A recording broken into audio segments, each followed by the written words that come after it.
Eddie Hearn represents some of the biggest names in British boxing. Reuters British boxing promoter Eddie Hearn tells Business Insider how he resurrected the sport after it died at the hands of aging promoters. Hearn, who guides the career of British heavyweight champion Anthony Joshua, reveals his secrets on marketing and promoting fighters. The 38-year-old, by far the most powerful figure in British boxing, also explains how he plans to conquer the American market. In boxing, power is often associated with the kinetic energy in a person's punch. Heavyweight champion Anthony Joshua and super middleweight contender Callum Smith are regarded as two of the hardest hitters in Britain. They are backed by another kind of power in boxing: the power to stage fights in front of 80,000 to 90,000 people in national stadiums, to thrash out deals with international broadcasters, and to successfully market those bouts to millions of fans around the world. Eddie Hearn wields this influence. The group managing director of Matchroom Sport has only been involved in the fight game for a decade, but the 38-year-old is already one of its most prominent figures. He helped more than double Matchroom's revenues to £70.5 million, $92.8 million last year, promoting the likes of 2012 Olympic gold medalist Joshua Smith and super middleweight world champion James DeGale. Eddie Hearn has promoted every single professional fight that Anthony Joshua has had. Getty Images. In turn, he has made a number of his clients multimillionaires. He has organized, marketed, and promoted some of the most memorable fights in British boxing history. And he has revitalized the sport in the UK. It is safe to say he is the most powerful promoter in Britain, but, speaking to Business Insider, he refuses to stop there.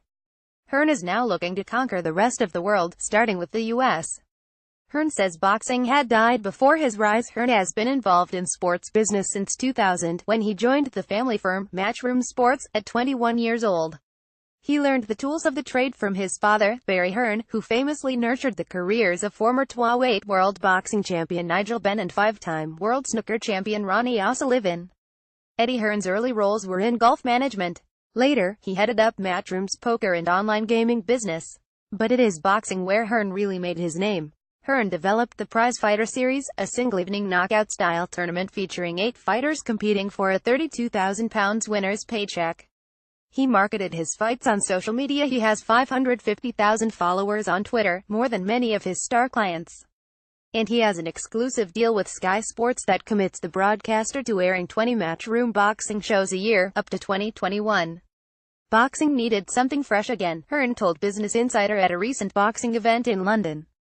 It had died in the hands of aging promoters. No disrespect to anyone, my father was one of them. There was a monopoly when I came in.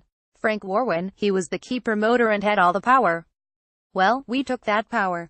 That doesn't necessarily mean we now have a monopoly, it means we are market leaders, he said, pointing to some of his peers including World Boxing Super Series boss Kalle Sauerland.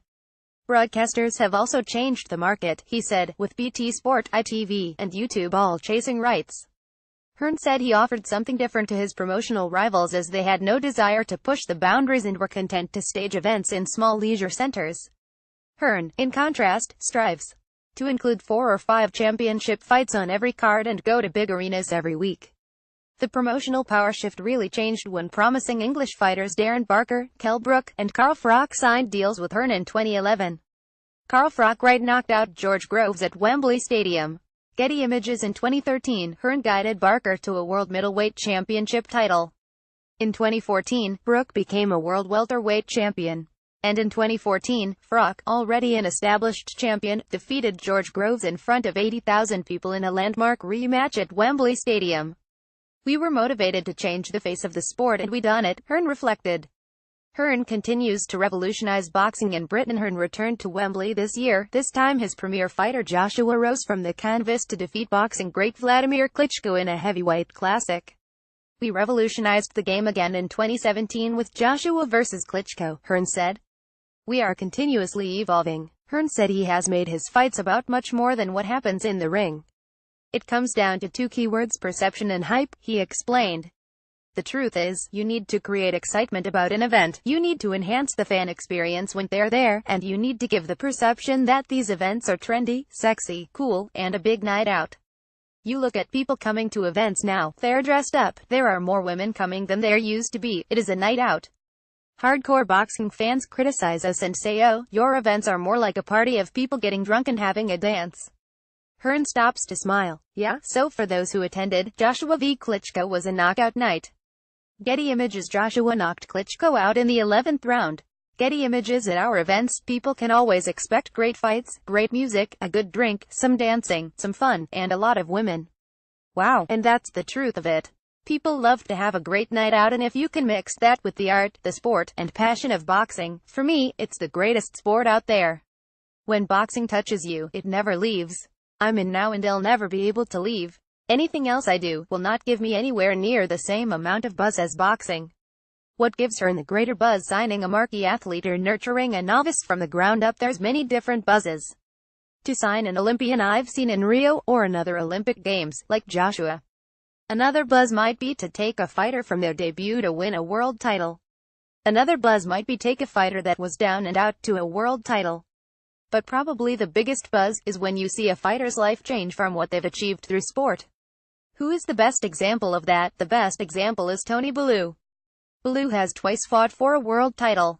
He was dominated by concussive light heavyweight puncher Adonis Stevenson in 2013, but rebuilt his career and won a cruiserweight championship in 2016, beating Ilunga Makabu by knockout. This year, Bellew has landed back-to-back big money fights against David Haye. He won the first bout by 11th round knockout, but faces Haye once again at the O2 Arena in London in December. We took Bellew on, and he has looked after his finances, paid off his mortgage for a lovely house, then bang, gets the David Haye fight. Wins, shocks everyone. Bang, gets the rematch. Tony Bellew takes on David Haye. Getty Images. You work for that breakthrough, and all of it's sudden, it's there, and doors continuously open for you. Just like in business, but that's what's happening for Tony. When you see how tough it is and what fighters go through, that, for me, is the best moment. Hearn's secrets to creating a superstar athlete. Hearn has a 3-point checklist when it comes to fighter promotion. Keep young athletes active. We box our young fighters as frequently as possible. Develop the talent. We improve them as a fighter. Shine a light on their profile. Profile is important, and we get them a lot of experience on championship shows, on Sky Sports, and now on HBO. Hearn expanded on the third of these points. If I didn't have a broadcaster, we wouldn't be in the same position. But it's your job to find a broadcaster. You have to go and win those contracts. That's what we've done. Without the right broadcaster behind you, you cannot get to the position we are in. So we have long-term deals with broadcasters with long-term plans. The benefits of a big broadcaster like Sky Sports, for Hearn, include cross-channel promotion. He said we can take advantage of their digital services, build up back catalogs, showcase fighters on Sky Sports News, and continuously grow the profile of fighters. The job is easier to do when you have a partner like Sky. Now Hearn's targeting America. Hearn is now taking what he has learned in Britain to the United States. He has launched Matchroom Boxing USA alongside prominent American broadcaster HBO, and has already signed his first US-based boxer, former middleweight champion Daniel Jacobs. Eddie Hearn with Daniel Jacobs. Matchroom Boxing USA. Daniel Jacobs is a great signing for us, Hearn told Bye. But I don't want to make mistakes others have made, which is signing loads of fighters and not be able to fulfill the dates or promises you have given to them. In America, fighters are not boxing enough. They are not getting the right promotion. Our sell is simple. We promote you properly and keep you nice and active. If we sign big talents, HBO will give us more dates. Right now, we have signed on for 4 events in 2018 and then 8 to 12 events in 2019. Can we expect Hearn in Las Vegas? Well, mainly beyond the East Coast, as it's a market you can understand. New York City is similar to London. Are there challenges? We're moving into a market where we're the underdog now and everybody wants to block us, just like they did here when I started. But you break through, make your moves, and hopefully, we can have the same effects there. Who would bet against him punching above his weight?